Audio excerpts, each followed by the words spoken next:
Thank you for tuning in to a multi-platform broadcast of Nuestra Palabra, Latino writers having their say. We are joining you on social media. Of course, we started and continue to air on 90.1 FM KPFT, Houston's community station. And you can also watch us on fox26houston.com. I'm Tony Diaz, El Libro Traficante, and today we have a special poetry spotlight featuring our friend from the Valley, McAllen Poet Laureate, Edward Vidaurre. ¿Cómo estás, hermano? Thank you for joining us. Hola, thank you, Tony. Good to see you again. And we're going to be celebrating several things, including the success of your publishing house, FlowerSong Press. We're also celebrating your new collection of poetry. And we want to make sure that people understand that you're doing a lot for the community, but we have to treat you like a writer. So throughout the show, we're going to have you read a few works, and we're going to have you say hi in a little bit, but also we'll go right into one of your poems. And for folks tuning in, you're tuning into the new version, the expanded version of Nuestra Palabra, Latino writers having their say.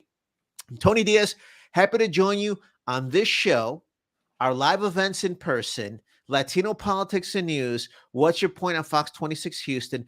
I'm also excited to tell you that come March, we're kicking off the 10th anniversary recognition and celebration of the Libro Traficante Caravan. So we're coming to you somewhere in this state, somewhere in this country, and just in time, because we'll be talking about extensively how it appears that a lot of the tactics that were used by Arizona legislators to ban Mexican-American studies a decade ago are coming back with a lot of these bans you see now. More on that soon.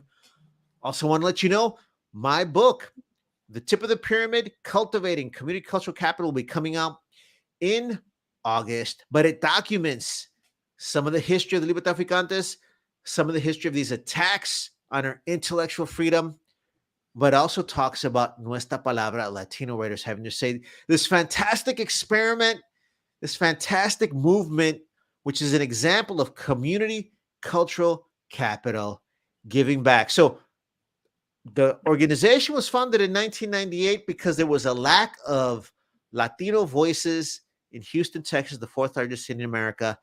Right now, we're celebrating we're reaching out to the Rio Grande Valley with our friend Edward, who has started a publishing house. So, Edward, first of all, tell folks a little more about FlowerSong Press and how they can get some of these great books.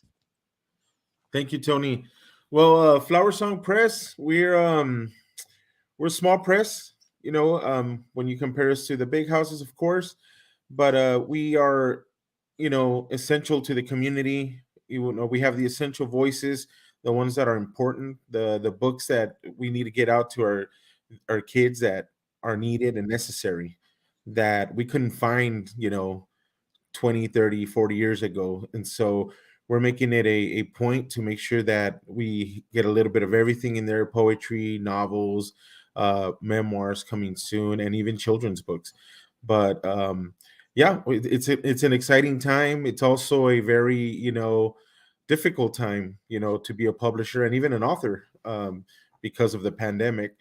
Pero we continue to go forward as if things are on track. And just like I tell everyone, we can always go back to a book that's a classic, and if we've never read it, it's a brand new book. So to me, books don't really have a date.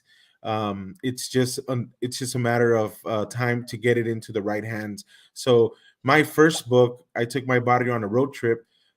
Someone might not have read it before and have read my last two books. So when they read that first one, it's a brand new book. So for all of you that are out there writing or have written during the pandemic and feel a little like, oh man, we kind of got suckered and weren't able to travel and promote our book, it's an ongoing thing. Continue to get those books into those hands, into your libraries, into the hands of the professors and teachers, and it's something that you just have to believe in and get out to the public. Put them in the free libraries. That's right. Well, you give a lot of great examples of why books are important. The other thing we need to remind our gente is that these are the struggles that we've had. I think it made it clear that we were built to survive this pandemic, because Right. it's the same thing. We've always had to take very little, create something brand new, and keep pushing, because we Nuestra Palabra had to change. We were so excited, loved doing either the live events, or we loved being in the cabina in the studio at 90.1 FM KPFT. Everything went remote. So instead, here we are. We should also mention there's a lot of new changes. FlowerSong Press books are huge favorites at the Latino bookstore in San Antonio, Texas, 1300 Guadalupe, part of the Guadalupe Cultural Arts Center. Huge favorites right there. So folks can always find those books there. But let's get something clear. You're a poet giving back to the community. Would you please share some of your new work? So tell us what you're going to read for us, and tell folks the name of the new book. My new book is titled Cry Howl, out of Prickly Pear Publishing. And I will start with my first poem. Not the first in the book, but this is the one I want to start with. And it is titled Elegy for Vanessa Guillen. You disappeared in the spring, blue bonnet. They found you in the summer, robbed of your privacy, taken at the tender age of 20. I never liked camouflage, but when I see your photo on social media, the news, now on murals, I respect it for you. A guerrera, una hija, a voice silenced. I go to my toolbox, throw my hammer across the room, turn off the commercial with the 4th of July advertisement, and hate camo again. You disappeared in the spring, sunflower. They found you in the summer. If we say your name enough times, will you respond? Maybe in the shrill of the thirsty mockingbird in my garden. You are in the wind like my father, like our friends taken in this pandemic. Oh, specialist, dug deep with the lies, America's daughter. You disappeared in the spring, lilac. You were found in the summer, missing the dark skin of your ancestry, a secret unmasked by the thunder of a mother in mourning, of the writing voices still chanting their echoes of justice. After the first death, there is no other, and yet here we are again. You went missing in the spring, soldier. Your song was found in the summer. Maybe soon they'll raise your name to honor a school, a park, a highway, an airport. Maybe sometime in spring, when flowers bloom wildly along the highway, before another dreaded Texas summer, the watchman doesn't blow his whistle at night near Grandpa's window. People come and go, speaking in whispered tones. That's beautiful. That's powerful. And I think it's also a great example of how it takes our writers to really convey the community's heartbreak, because this is on corporate news. Many tragedies are not conveyed that affect our community. I love the line too, when the news made murals, because here's a poem talking about the art of murals, talking about how our community gets work. I mean, gets word to them. And tell me a little more about why you were so touched about this movement and this moment to put it to a poem, and why poems matter. Well, it's not often that, our people are in the news when they go missing, and to me, that tragedy, gave it national attention. And unfortunately, it took that tragedy for national attention to come towards, our people. But we as artists have to make sure that we tap into that tragedy and look for a way to heal communities, and even our young ones that are watching and seeing, hey, there's a soldier, and she was, one of us. She looked like me, and this is what happened to her. And so we need to make sure that we honor her and say, she was a great person. She did great things. She stood for something, and we need to make sure that we don't let her, death become something of an after, thought. but we keep bringing it to light and create to heal. I think the other thing that you're touching on is that so much of our history has been erased. Yes, this is in corporate media right now. It's in our corazones, it's in the community. But what's important about the legacy of poetry is 5 years from now, this will be studied in a classroom. 10 years from now, this story won't go away. And Right, that's part of the work that you're doing. right. Te están tirando flores aquí, of course, on social media. You got Vincent Cooper giving you a shout out and emoji con los grandes ojitos de corazones. And then, and then Carmen giving you a shout out with a purple heart and saying bravo, tirando flores por tu última poema. And I want to remind folks that we are here with a special spotlight on Nuestra Palabra Latino Writers Heaven to say this is the new open mic throwdown. We'll be coming to you in person at some point, but this is another way to spread the word. And we're so happy to be joining our friend Edward Vidaurre as we celebrate his new book. We've got his website at the bottom. The book is called Cry Howl. You can visit his website. Edward, more poems. Please tell us the name of the next piece, mention the name of the book again, and then you can tell us some more about it afterwards. Sure thing. This one is the title poem of the book, Cry Howl, again out of Prickly Pear Publishing. They also published my book Jazzhouse, which won an award for the Philosophical Society of Texas as a best book by a Texas poet in 2020. So this is Cry Howl. 1. In your morning fog, yawning at daybreak, I feel your suck and moan in letters. Steal me an avocado from the grocery store, or ask father, he gives them away for free. Cry when she cries, when she cries, cry. Howl as you die, howl. Cry for my city running on warning and low wattage, on low wages and melting asphalt. Howl in your pastel queer dreams and flip-flops from the top of the stairs and heroin blasted toes. Cry, howl on Juneteenth for the real beat lyrics of Amiri, Kaufman, and Leroy. Cry, howl, the disappearance of privilege and the ugly squads, the sinking of ships carrying conservative literature printed in China for the hypocrisy. Cry when she cries, cry. Howl as you die, howl. Cry, howl for Lawrence and Jim Morrison and Robert and Bob and Roque and Francisco, for the new strain, for the math in Paandemia. To our dead, for you we cry, for you we howl, for you we drink, for you we eat, for you we kill, for you we harvest, for you we work, for you we develop. Howl, here come the UFOs, here come the blamed, here come the white teeth. Nothing has changed. The avocado seed sprouts a root. Howled like the quarantine dogs, the shuffling winds from the east, like the wailing orchestra of orphans, like a city underwater, moonless.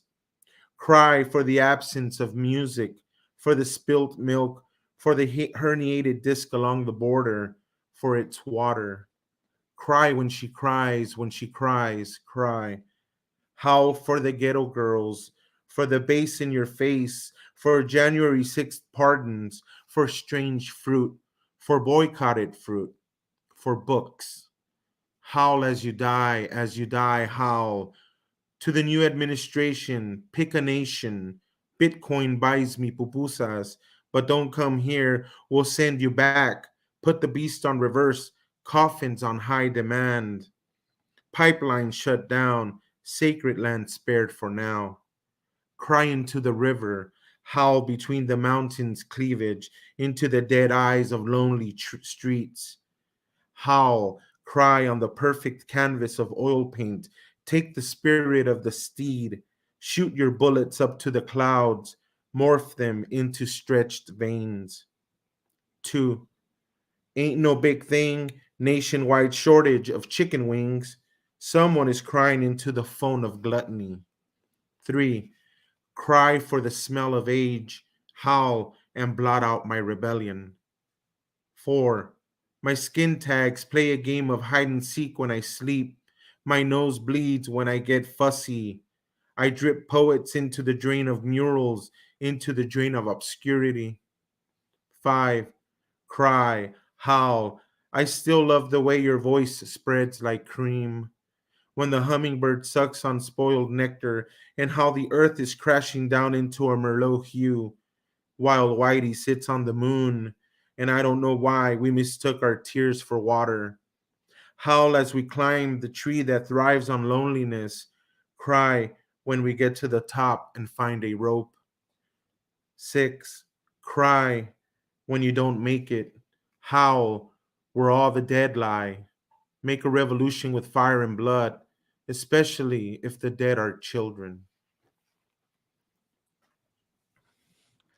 Fantastic, powerful, and you really do provide so many literary references, powerful, beautiful images. I love the language. Let's walk through some of those references, and of course, let's tie it into your previous poem because we mentioned that, of course, the the story of Vanessa Guillen is in corporate media right now. Corporate media has a long track record of erasing our history, as does corporate education. So let's bring up a comment from Vincent Cooper, poet in his own right from San Antonio. Vanessa Guillen poem. I wrote one too. So I want to give him a shout out and give a shout out to San Antonio. But the point that I'd like to get to is that we have to archive our history.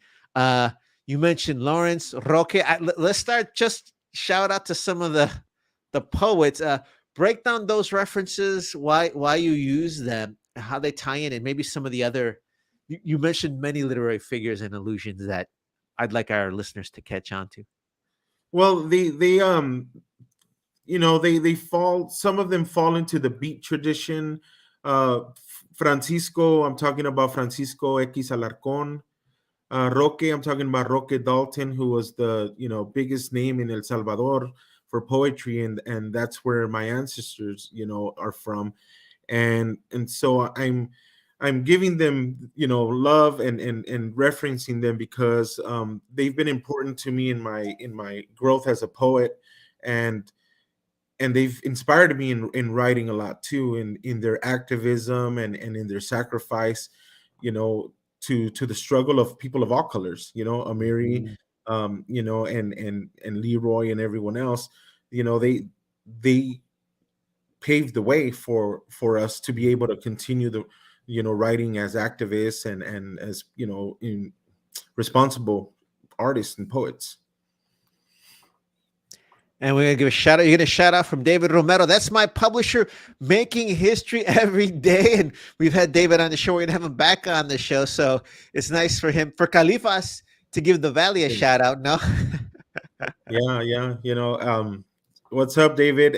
What's up, Vincent? Hi, Carmen, and everyone else.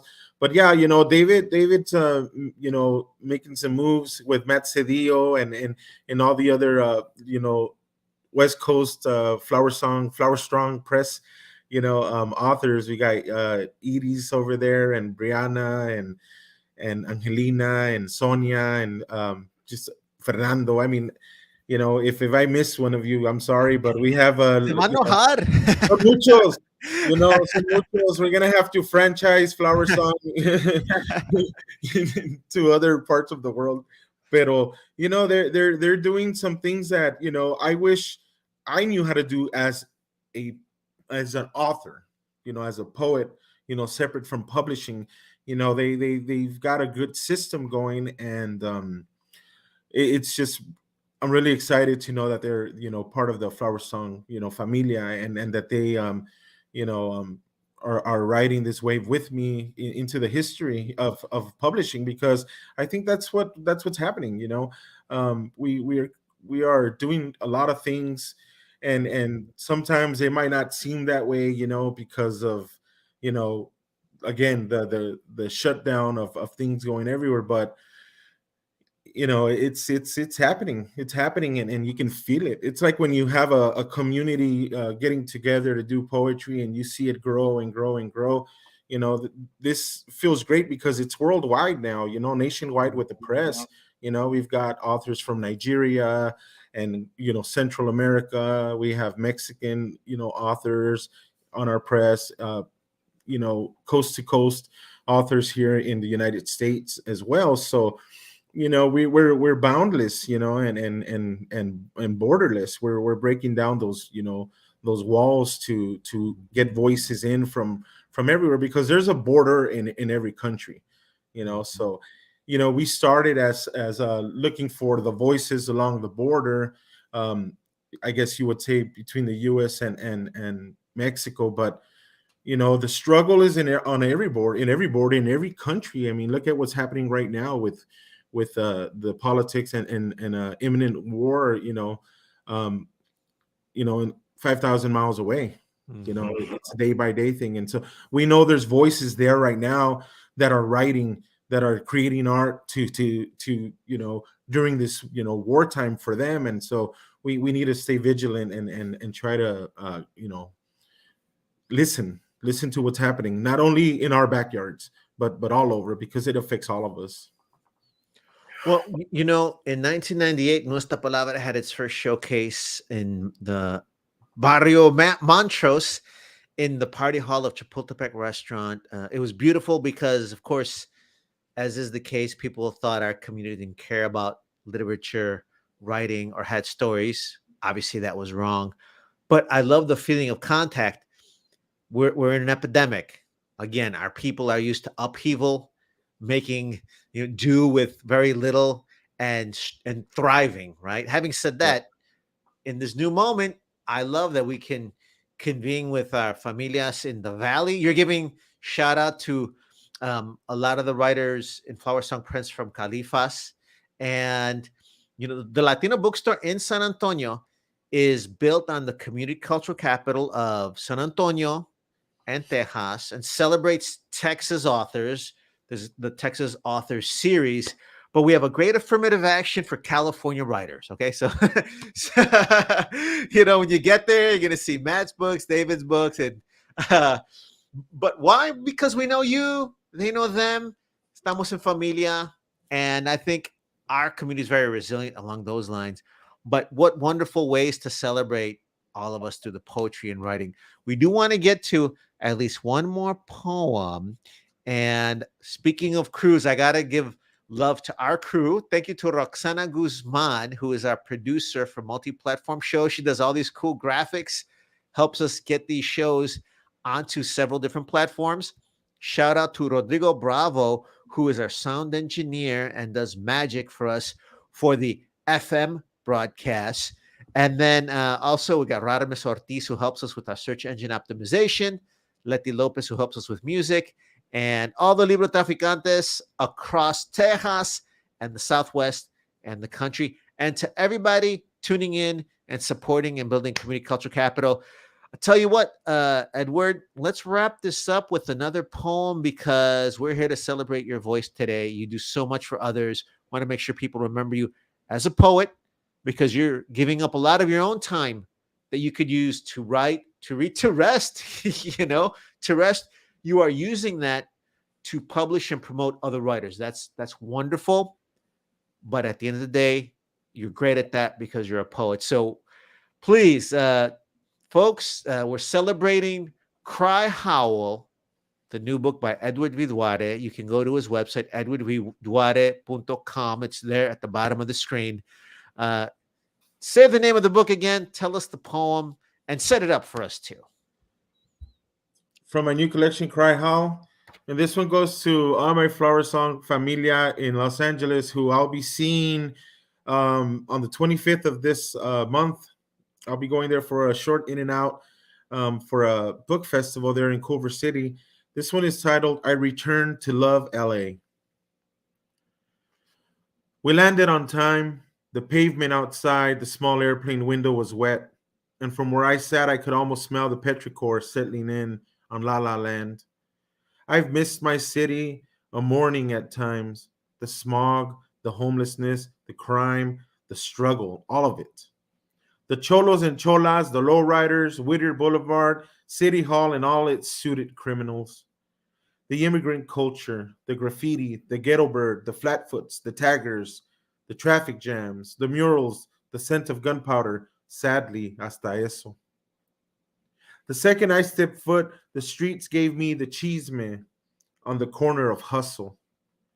I saw raw courage and fight in a school teacher holding up a strike sign. Oh, yeah, she was like the Statue of Liberty, like a Virgencita Guadalupana, como una flor, la Emma González, la Alexandria Ocasio Cortez. Así mero. She smiled for my camera and continued her grito on the corner of Mission and Yellow Caution Tape Boulevard. My mother hit 70 years of age and still dances on Wednesday afternoon. My chiquita viejita, always busy, still making the best coffee and desayunos. I stare at her watching a soccer match on television. I can almost feel my dad next to her. He left his costumbres for her to carry. She misses him. The flat on Gabriel Garcia Marquez knows it. Some things have changed and some stay the same. They've moved my gente con gentrification. The mariachis are still hustling on Boyle, strumming and tuning their guitarrones. The borrachitos are still stumbling in and out of the bar with the velvet curtain, except it's now a puerta de madera, there on la calle Primavera. On the corner of Shank and Choke are the huddled men that lost hope, fists closed around a bottle of memory, glossy eyes not to be mistaken with tear-welling eyes, glossy like a distance. The fathers of the barrio, the forgotten ones, the addicted ones, the lost ones across Hollenbach Lake. From wounds and addiction are the women that were robbed, hair chopped short with blue-veined breasts that leak earth milk, long fingernails to climb and detach tomorrow's suicides. The women of wounds, raising children, goddamn children of the barrios, birthing more children in safe zones, trying to rush into menopause and divorce, slicing the bully in the gut, breaking away from the man, breaking away from the plan that the man can with no plan. I return to love LA, introduce her to my daughter, whose hazel eyes are like a California sunset, whose skin is bronzed by ancestral blessings, whose voice code switches with the morning whistling of Santa Ana winds, whose morning yawn stretches from Texas to El Centro de Los Angeles. I return to love my LA with a new set of eyes, translating poems in the shape of birds on power lines and river water, under the bridge, on the tracks, where boxcars wait to be pushed across the country, where homeless women push shopping carts filled with garbage stanzas, leaving poems in my mother's palms, where palm trees sway with morning traffic. I throw my city poems out the window, driving on the 5, and pause to breathe on the 10 heading west. Until I return, I will hold my breath. I will hold it long enough to remember I never left it. And that is the poetry of Edward Viduarre. This is a celebration of his new book, Cry Howl. He is also the publisher at FlowerSong Press Books. Thank you so much for all that you do in joining us today, hermano. Thank you, Tony, and thank you, everyone there at Nuestra Palabra. Appreciate you. This has been a multi-platform broadcast of Nuestra Palabra, Latino writers having their say. It's on social media. You can, of course, tune in to KPFT 90.1 FM, Houston's community station. And you can also watch our content on fox26houston.com. This is Tony Diaz, Libre Traficante. I want to thank Roxana Guzman, Rodrigo Bravo, Leti Lopez, Radames Ortiz, and everybody who's supporting our cultura and our arte. Thank you.